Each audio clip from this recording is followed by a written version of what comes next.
En esta ocasión, abordaremos un tema desconocido para la mayoría de los creyentes del cristianismo. Me refiero a la biografía de Yahvé. En el Oriente Próximo Antiguo, una tribu y su Dios se consideraban una sola entidad, unidos por un pacto en virtud del cual la tribu cuidaba del Dios ofreciéndole culto y sacrificios, y a cambio les devolvía el favor protegiéndolos de todo daño, ya fueran inundaciones, hambrunas o en la mayoría de los casos, de tribus extranjeras y sus dioses, quienes viajaron dispuestos a enfrentar una batalla para hacerse de sus tierras, su ganado y sus mujeres, así como de esclavizar a los sobrevivientes. De hecho, la guerra en el Oriente Próximo no se consideraba tanto una lucha entre ejércitos, sino se entendía como una contienda, una batalla entre dioses. En el año 586, antes de la Era Común, los babilonios conquistaron Israel, mas no lo hicieron en el nombre de Nabucodonosor II, quien era su rey, ya que los babilonios libraron la batalla en nombre de Marduk, su dios. Los israelitas tenían el mismo pacto con su Dios. Yahvé era el Señor de Israel, y por lo tanto le correspondía a Yahvé defenderlos de todo mal. De acuerdo a estas creencias, Marduk venció a Yahvé. En esta ocasión les he preparado un vídeo que lleva por nombre Biografía de Dios. Cómo Yahvé perdió su reino y el monoteísmo venció.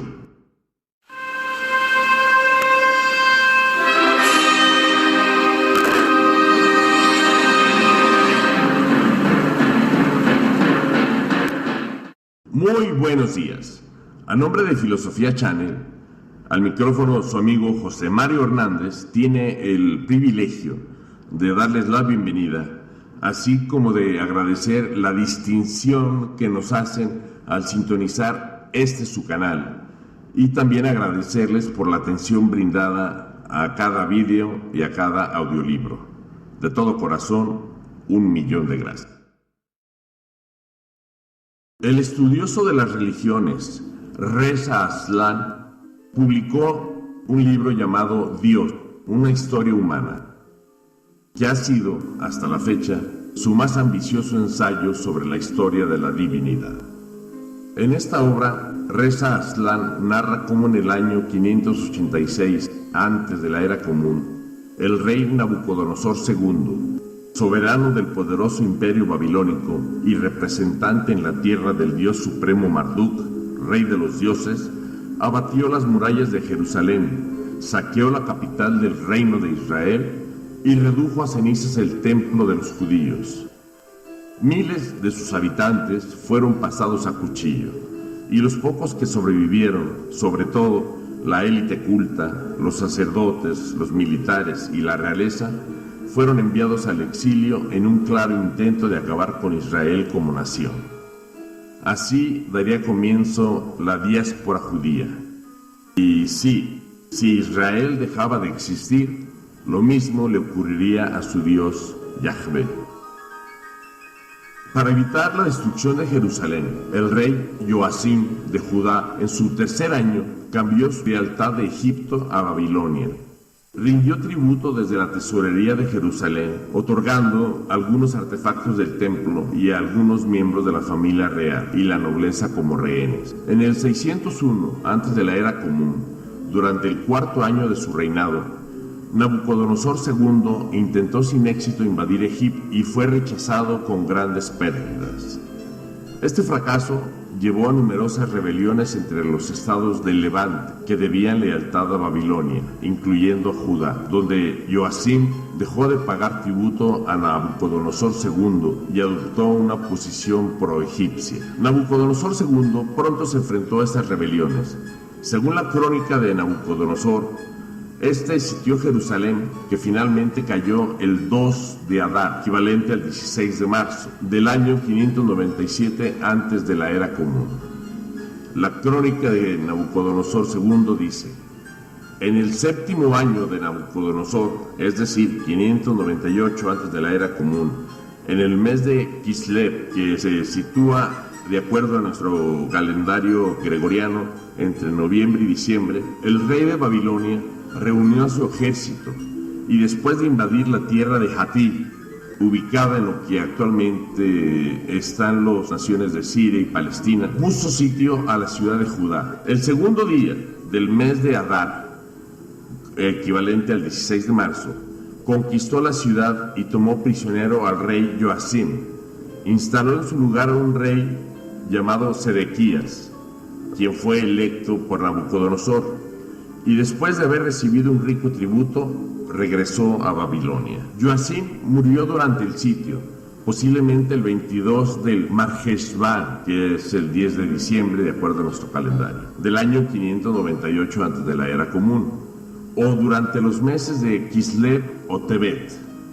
Nabucodonosor saqueó la ciudad y el templo y deportó al nuevo rey Joaquín, que tenía 8 o 18 años, a su corte y a otros ciudadanos y artesanos prominentes y gran parte de la población judía de Judá, aproximadamente eran unas 10,000 personas.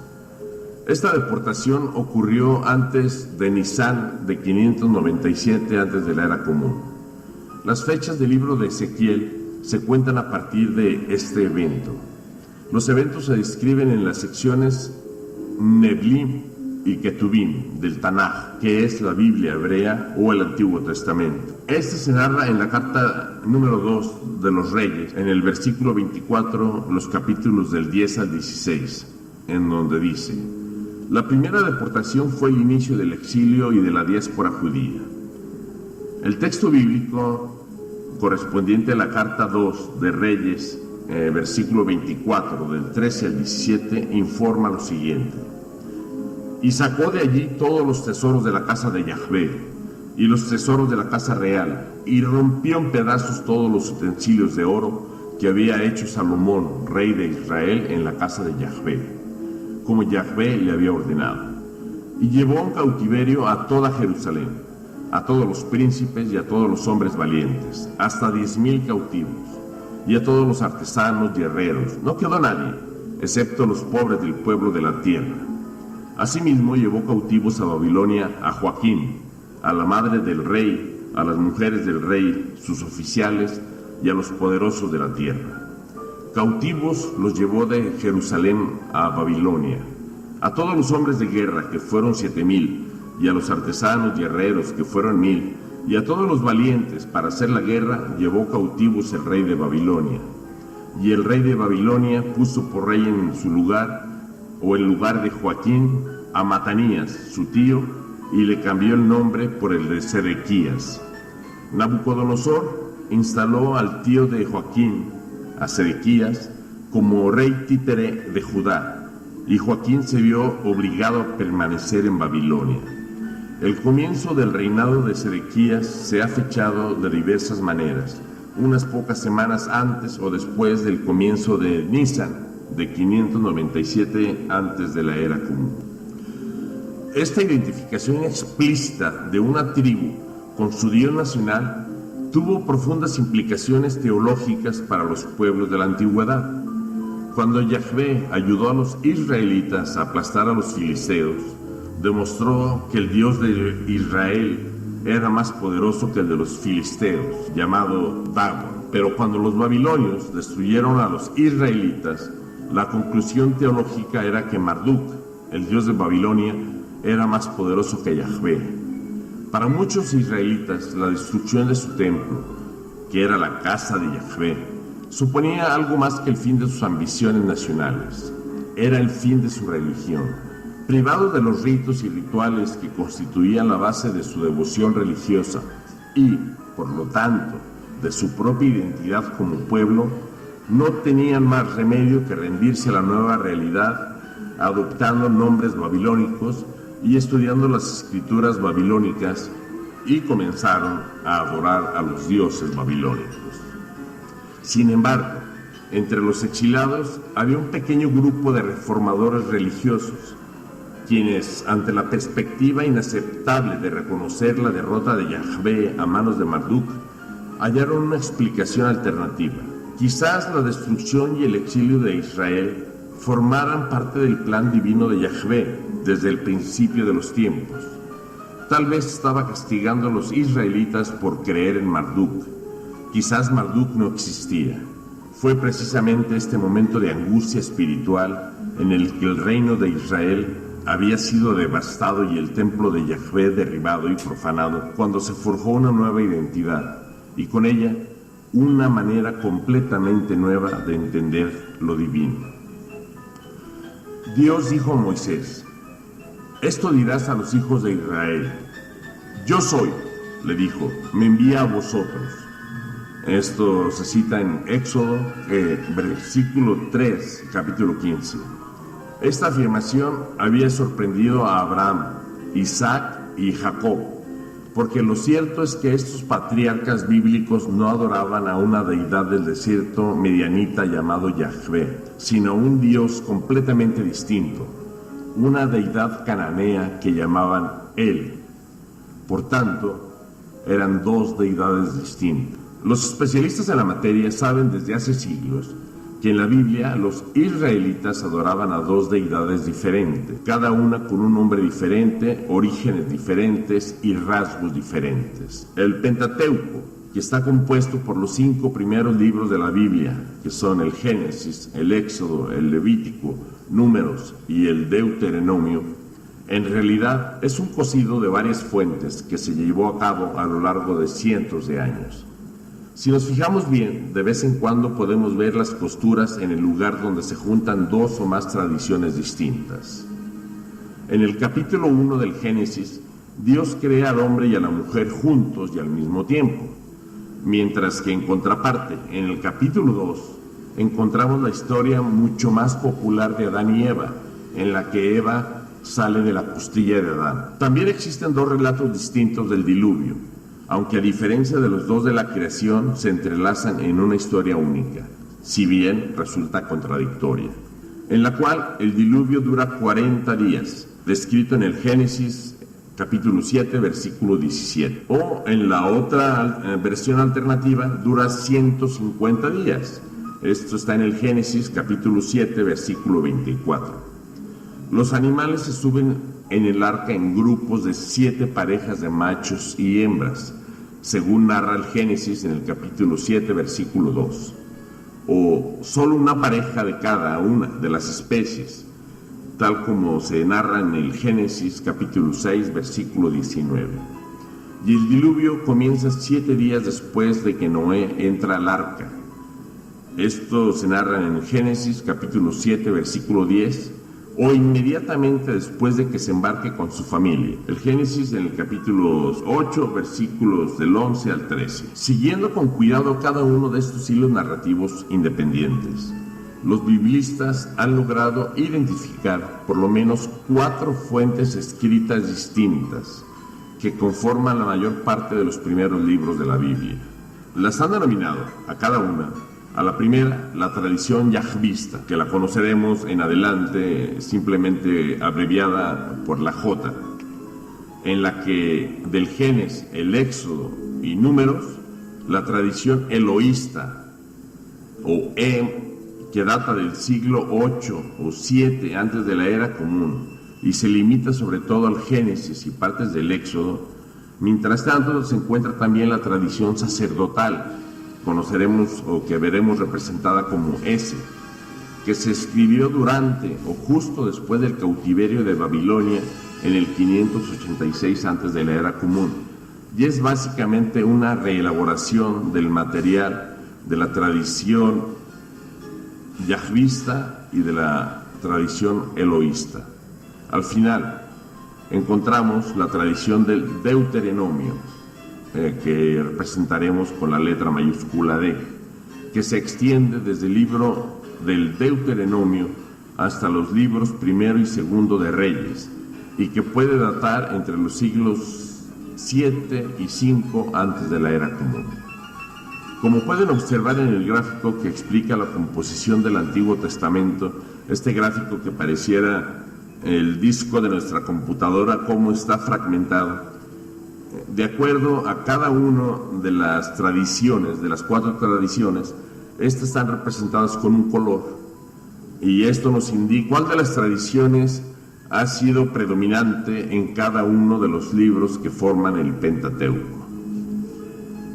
Existen numerosas diferencias entre estas fuentes. Por ejemplo, el material eloísta, que es probable que fuese escrito por un sacerdote del norte de Israel, se refiere al Sinaí como el monte Horeb, tal como se describe en el Éxodo en el capítulo 3, versículo 1, y llama a los cananeos amorreos. En estos pasajes, Dios tiende a revelarse sobre todo en visiones y sueños.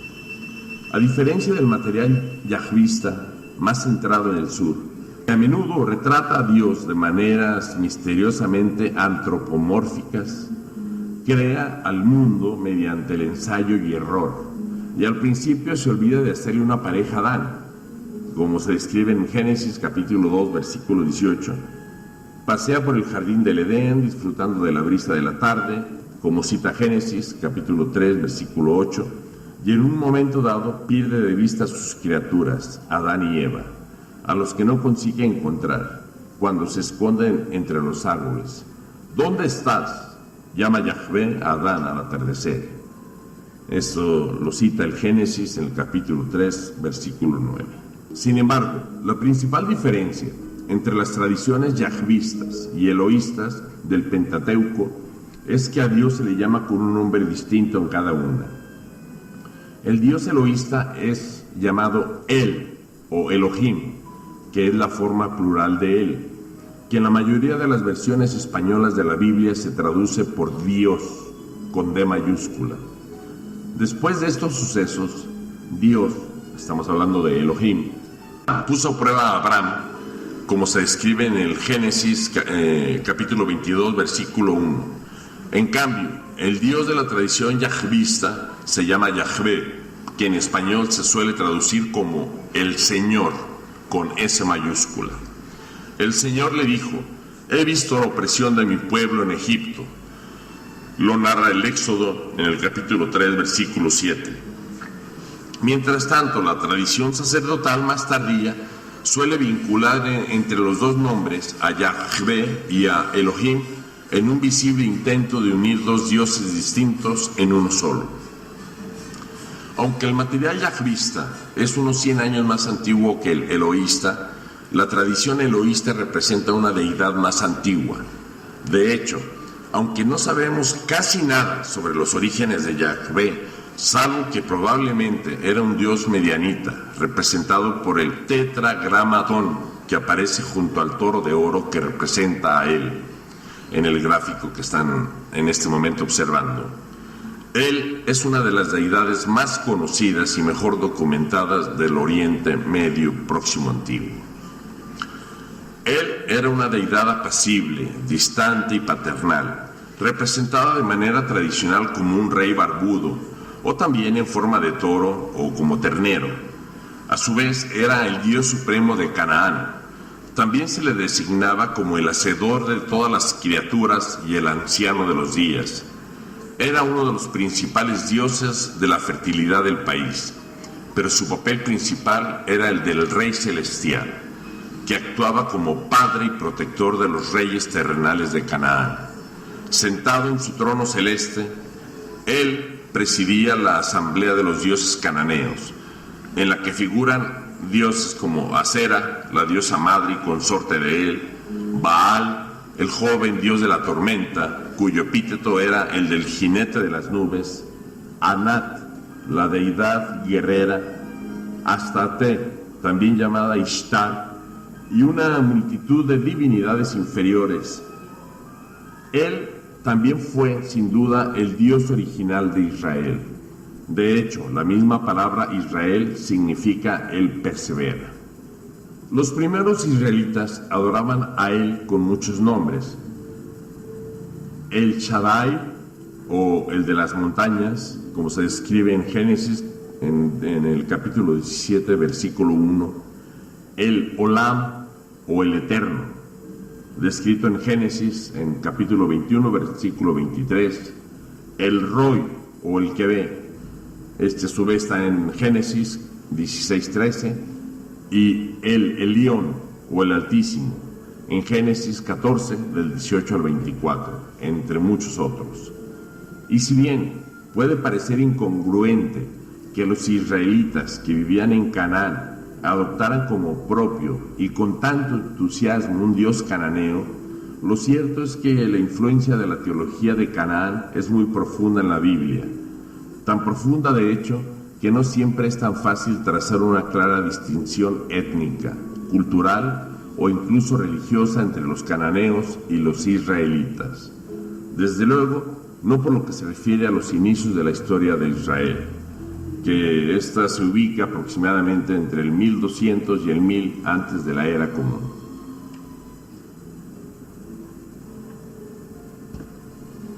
La idea tradicional que suele tenerse de los israelitas es que eran monoteístas estrictos, consagrados al único Dios del universo, rodeados por todos lados por los cananeos politeístas y sus falsos dioses.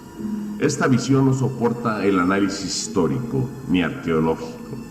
Para comenzar, no había un solo grupo llamado los cananeos. El término es uno genérico para designar las diversas tribus que habitaban las tierras altas, los valles y las regiones costeras de Canaán, el extremo sureste del Mediterráneo, que abarca partes de la actual Siria, Líbano, Jordania, Israel y Palestina. Esto hace casi imposible distinguir claramente a la cultura israelita, con independencia de cómo se defina de entre el conjunto de la cultura cananea. Ambos grupos estaban formados por pueblos semíticos occidentales que hablaban un idioma parecido, compartían una escritura parecida y celebraban ritos y rituales parecidos. Incluso empleaban la misma terminología religiosa para sus ceremonias y sacrificios, lo que propició docenas de préstamos lingüísticos del cananeo al idioma hebreo, la mayoría relacionados con asuntos religiosos. Y por supuesto compartían el mismo Dios, Él. En realidad, quizás sea más exacto decir que los israelitas y los cananeos compartían los mismos dioses, porque los primeros israelitas no podrían considerarse monoteístas de ninguna manera. Tal vez en el mejor de los casos practicaban la monolatría, es decir, adoraban de manera preferente a un solo Dios, a Él. Sin embargo, no negaba necesariamente la existencia de las demás deidades del panteón cananeo. De hecho, los israelitas de vez en cuando también adoraban a estos otros dioses, sobre todo a Baal y a Sera, y en menor grado a Anat, tal como aparecen en la tablilla que están viendo en este momento. Y aunque la Biblia está repleta de pasajes, en su mayoría compuestos por la tradición sacerdotal posterior, que condenan la adoración de todos esos otros dioses, esas condenas solo prueban de que estos eran, en efecto, adorados por los israelitas de forma regular, y como indica su presencia en el templo de Jerusalén, también de manera oficial.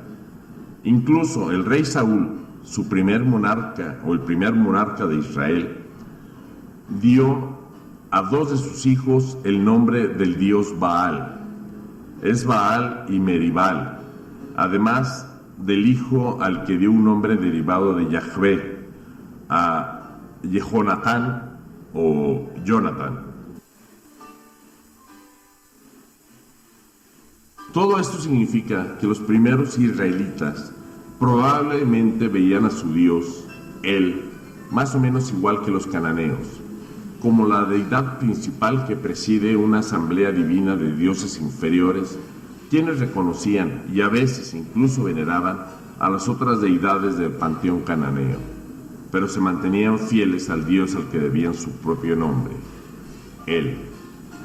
Fue con este mismo Él con quien el patriarca Abraham, que vivió la mayor parte de su vida en la tierra de Canaán y que estaba impregnado de su cultura y su religión, si es acaso que no era cananeo, estableció una alianza a cambio de una promesa de fertilidad, que en el fondo era una de las principales funciones de él, cuando le dijo a Abraham: yo soy Dios Todopoderoso, El Shaddai, camina en mi presencia y sé perfecto, te haré fecundo sobremanera, sacaré pueblos de ti y reyes nacerán de ti. Esto está descrito en Génesis capítulo 17, versículos del 1 al 6. Fue él quien pidió a Abraham que sacrificara a su hijo Isaac como prueba de su lealtad y fe, como podemos observar en este espléndido óleo de Caravaggio pintado con la técnica del chiaroscuro. Fue él quien renovó la alianza con el hijo de este, con Jacob. Además, fue él quien le dijo: ya no te llamarás Jacob, tu nombre será Israel. Esto está descrito en el Génesis, el capítulo 35, versículo 10. Y fue el nombre de este mismo él, el Dios de tu padre, como describe Génesis 49, 25. Cuando Jacob le transmitió la alianza a su propio hijo, José, quien según nos dice la Biblia, fue el primero de los israelitas, quienes abandonaron Canaán y se establecieron en Egipto, donde generaciones más tarde sus descendientes entrarían en contacto con un Dios medianita, hasta entonces desconocido y que se hacía llamar Yahvé. De hecho, la historia de cómo el monoteísmo, después de siglos de fracasos y rechazo, arraigó de forma definitiva y permanente en la espiritualidad humana, comienza con la historia de cómo el Dios de Abraham, él, y el Dios de Moisés, Yahvé, se fusionaron gradualmente para convertirse en una sola divinidad singular que hoy llamamos Dios. Después de este primer encuentro con Yahvé en el desierto, Moisés regresó a Egipto con un mensaje para los israelitas. El Dios de sus antepasados, Abraham, Isaac, Jacob y José, habían escuchado su clamor y pronto los liberaría de la esclavitud. Pero los israelitas no conocían a la deidad de Moisés, Yahvé. Incluso después de que éste demostrase el poder de su Dios y los convenciera de que volvieran con él a la tierra de Madián, es decir, a la tierra de los nómadas de Yahvé, donde se supone que acamparán los israelitas tras huir de Egipto, seguían demostrando escasa lealtad a ese Dios desconocido. Mientras tanto, Moisés estaba en lo alto de la montaña de Dios para recibir una nueva alianza de Yahvé, los 10 mandamientos, destinada a sustituir la alianza de Abraham con él. Los israelitas ya habían vuelto a adorar al Dios de Abraham después de hacerse un ídolo en forma de un becerro de oro, el principal símbolo de su Dios supremo, él.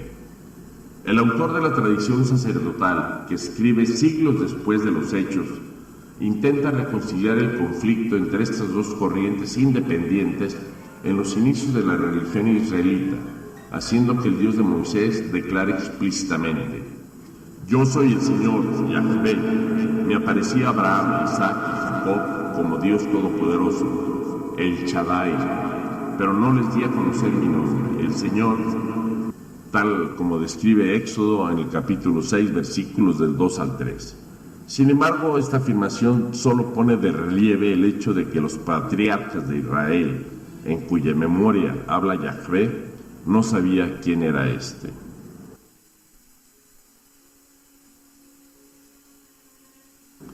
La reconciliación entre Yahvé y él acabaría produciéndose en Israel, aunque la historia de esa reconciliación es algo más accidentada de lo que sugiere la tradición sacerdotal. Al parecer, la devoción a Yahvé entró en la tierra de Canaán desde el sur, donde se centró en las regiones durante gran parte de su existencia. Mientras tanto, en las regiones del norte, los israelitas que habían estado viviendo en esa tierra durante generaciones adoraban a él como el Dios supremo, mientras que también reconocían y en ocasiones rendían culto a los otros dioses de Canaán. No era tan difícil, por lo tanto, que se limitaran a agregar a Yahvé a la lista. Al fin era un Dios más.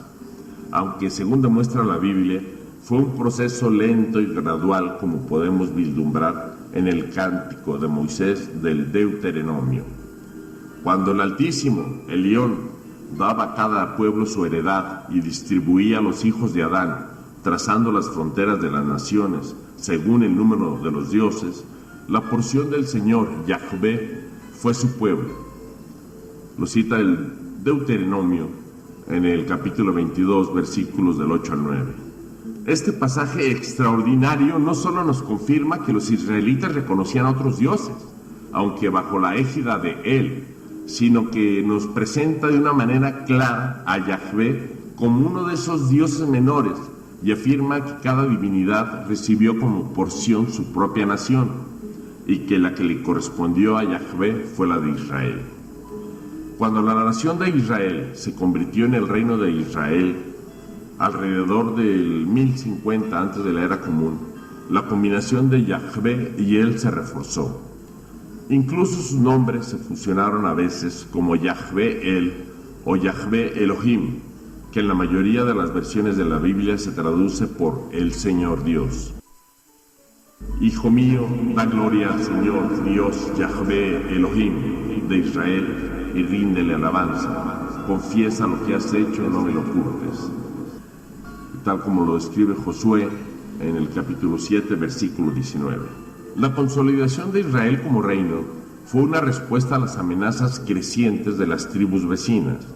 Para preservar su independencia y mantener su viabilidad, Israel centralizó el poder y de una tribu con una organización teocrática gobernada por profetas y jueces pasó a ser una monarquía gobernada por reyes. Y tal como sucedió en Babilonia, en Asiria, en Egipto y en otros lugares, al cambiar la naturaleza del gobierno de los hombres en la tierra, cambió en consonancia el gobierno de los dioses del cielo. En una palabra, se creó un político-morfismo. La monarquía incipiente de Israel necesitaba una deidad nacional, un rey divino que reflejara la autoridad del rey terrenal. Teniendo en cuenta que la capital de este reino, Jerusalén, estaba ubicada en Judá, en el sur, era natural que Yahvé, que a estas alturas ya se había convertido en Yahvé El, acabara desempeñando ese papel. Así fue como la divinidad del desierto, adorada por los nómadas del Sinaí, fue elevado a la cima del panteón israelita como rey del cielo y gobernante de todos los demás dioses. El Señor puso en el cielo su trono, su soberanía gobierna el universo. Se cita en los Salmos, en el capítulo 103, versículo 19.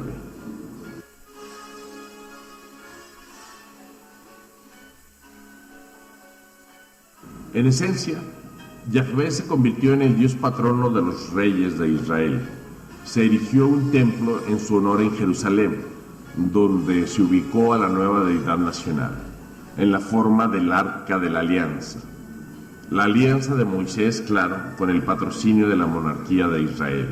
El culto a Yahvé se convirtió en un conjunto estructurado de sacrificios rituales, narraciones míticas y plegarias melódicas que seguían el modelo común del culto tribal que se extendía por todo el Oriente Próximo antiguo. Al igual que Marduk, Ashur, Amón-Ra y todos los demás dioses supremos, cuando más alto ascendía Yahvé en el panteón de Israel, más cualidades y atributos absorbía de los otros dioses. Así pues, nos encontramos a un Yahvé en los Salmos como el principal vehículo de propaganda real de la Biblia, asumiendo el papel de Él como Rey de los cielos, sentado en su trono y rodeado por una hueste celestial en una asamblea divina tal como hacía Él. Yahvé comenzó a encarnar la imagen del dios de la tormenta Baal, el jinete de las nubes. Las nubes te sirven de carroza, avanzas en las alas del viento, como lo detalla en Salmos en el capítulo 104, versículo 3. O también en el capítulo 89, versículo 9, que nos dice: Tú domeñas la soberanía del mar, canta el salmista, y amansas la hinchazón del oleaje. Yahvé incluso asumió los rasgos femeninos de la diosa Asera, en concreto sus características maternales, nutritivas, como cuando Yahvé grita, como parturienta, tal como narra Isaías en el capítulo 42, versículo 14. El mismo Isaías describe la siguiente escena en el capítulo 46, versículo 3. Escuchadme, casa de Jacob, resto de la casa de Israel, dice Yahvé, con quienes cargué desde el seno materno, a quienes llevé desde las entrañas. Sin embargo, incluso en este punto de convergencia en la historia de Israel con Yahvé en pleno auge, Los israelitas no negaban la existencia de otras divinidades. Si bien tenemos indicios de la presencia de una secta de adoradores de Yahvé, quienes eran monoteístas en Jerusalén, la monarquía no fomentaba ni desalentaba el culto a otros dioses. Se limitaba a centrarse en el culto al Dios nacional. Como escribió el famoso biblista Morton Smith, el atributo del Dios de Israel, Yahvé, era el mismo que el del Dios principal de cualquier pueblo del Oriente Próximo antiguo. Ser más grande que los dioses de sus vecinos. ¿Quién como tú, Señor, entre los dioses? ¿Quién como tú, terrible entre los santos, temible por tus proezas, autor de maravillas? Así lo describe el Éxodo en el capítulo 15, versículo 11. Una vez más, esto no es monoteísmo. En el mejor de los casos, esto es monolatría, aunque incluso esa etiqueta se queda corto. Cuando uno piensa en lo bien que estaban integradas las otras divinidades en el culto israelita, como la mayoría de los antiguos, a los israelitas les costaba ver a Yahvé como el único Dios del universo. Creían que Yahvé era simplemente el mejor Dios del universo, porque tú eres, Señor Altísimo, sobre toda la tierra, encumbrado sobre todos los dioses, reza el Salmo en el capítulo 97, versículo 9. Lo consideraban el Rey y Señor de los otros dioses, el Dios supremo, el Dios más fuerte. En pocas palabras, el Dios de los dioses. Y un día apareció un Dios más fuerte, Marduk, y derrotó a Yahvé, y expulsó al Dios de Israel de su trono celestial, y con ello preparó el terreno para una nueva forma de pensar, no solo en Yahvé, sino incluso en la naturaleza misma del universo. Porque solo en este punto de la historia de Israel, cuando los israelitas fueron expulsados de la tierra de su Dios, quien les había prometido, y quienes se diseminaron por el Oriente Próximo, comenzamos a ver las primeras expresiones de un monoteísmo inequívoco en toda la Biblia. Esto dice el Señor, Rey de Israel, su libertador. Yo soy el primero y yo soy el último. Fuera de mí no hay Dios. Así lo narra Isaías en el capítulo 44, versículo 6. La introducción del monoteísmo entre los judíos fue, en otras palabras, un mecanismo para racionalizar la derrota catastrófica de Israel a manos de los babilonios. La crisis de identidad planteada por el cautiverio de Babilonia obligó a los israelitas a reexaminar su historia sagrada y reinterpretar su ideología religiosa. La introducción del monoteísmo entre los judíos fue, en otras palabras, un mecanismo para racionalizar la derrota catastrófica de Israel a manos de los babilonios. La crisis de identidad planteada por el cautiverio de Babilonia obligó a los israelitas a reexaminar su historia sagrada, así como reinterpretar su ideología religiosa. La disonancia cognitiva creada por el cautiverio exigía la creación de un marco religioso dramático, hasta entonces inmanejable e inimaginable, para dar sentido a la experiencia y las ideas teológicas anteriores que habían sido difíciles de aceptar. Por ejemplo, ¿puede un mismo Dios ser responsable del bien y el mal? ¿O puede un mismo Dios asumir todos nuestros atributos humanos a la vez? De pronto se volvieron más tolerables.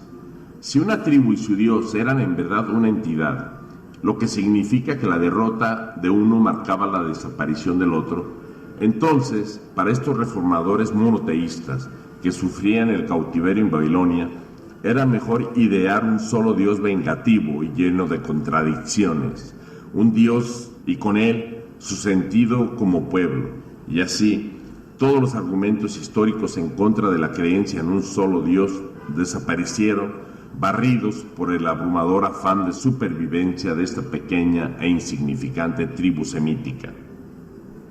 Como se narra en Isaías 45 del 6 al 7. Yo soy el Señor y no hay otro, el que forma la luz y crea las tinieblas. Yo construyo la paz y creo la desgracia. Yo, el Señor. Este es el nacimiento del judaísmo tal como lo conocemos a día de hoy. No en la alianza con Abraham, ni en el éxodo de Egipto, sino entre las cenizas humeantes de un templo arrasado y la negativa de un pueblo derrotado a aceptar la posibilidad de que su Dios hubiese sido también derrotado.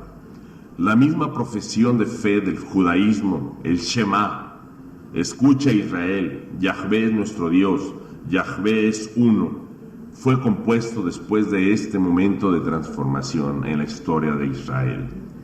Al igual que la mayor parte de lo que hoy conocemos como la Biblia hebrea o el Antiguo Testamento, incluso el material bíblico compuesto antes del cautiverio, es decir, las tradiciones tanto yahvistas y eloístas, fueron reelaboradas y reescritas por los autores de las tradiciones sacerdotales y deuteronomistas después del cautiverio de Babilonia para reflejar esta visión recién descubierta de la existencia de un solo Dios. El Dios que aparece tras el fin del cautiverio de Babilonia no es la divinidad abstracta que había adorado Akenatón, primer faraón y el primer rey que cree en un solo Dios al adorar a Atón, el dios del sol. Tampoco es el espíritu vital puro que imaginó Zaratustra. No es la sustancia informe del universo descrita por los filósofos griegos. Era un nuevo tipo de Dios, singular y personal a la vez. Un Dios solitario, sin forma humana, que sin embargo creó a los humanos a su imagen y semejanza. Un Dios eterno e indivisible, que exhibía toda la gama de emociones y cualidades humanas, tanto buenas como malas. Este fue un acontecimiento extraordinario en la historia de las religiones, fruto de una evolución de cientos de miles de años y que se vería anulado al cabo de apenas 500 años por una secta advenediza de judíos apocalípticos, quienes se autodenominaban cristianos.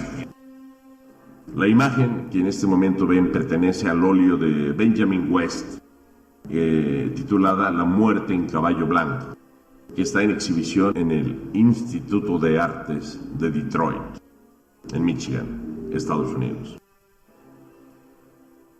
Y bien, hemos llegado al final de este vídeo.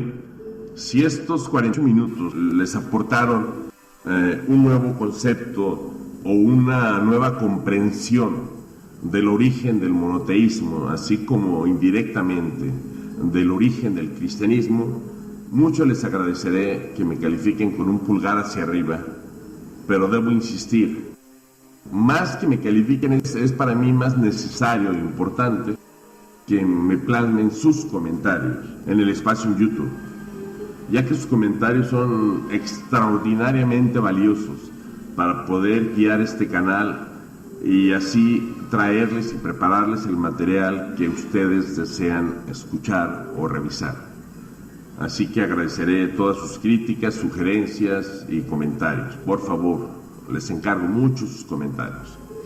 Y si piensan que es un desperdicio de su tiempo, descalifíquenme con un pulgar hacia abajo. Pero también les pido o les exijo, con todo respeto, que me hagan saber las razones por las cuales esta investigación no les ha parecido valiosa o que aporte algo nuevo a sus creencias. De igual manera, a los nuevos visitantes a este canal, a su canal Filosofía Channel, mucho agradeceré que se suscriban. En realidad no les cuesta mucho, solamente es estirar su dedito un poquito y oprimir el botón rojo de suscribirse. Y al mismo tiempo les recuerdo, tanto a los que recién se suscriban como a quienes ya están suscritos, que nuevamente se aseguren de activar la campana, ya que por algún error en el algoritmo de YouTube fue desactivada en muchas cuentas. Casi para terminar, les recuerdo de nuestras redes sociales, a través de las cuales podemos mantener un contacto más estrecho. Y finalmente, no me resta más que agradecerles por su paciencia y sobre todo por su atención. Se despide entonces de ustedes su amigo José Mario Hernández, no sin antes recordarles: Tempus fugit, carpe diem. Hasta lo visto, baby.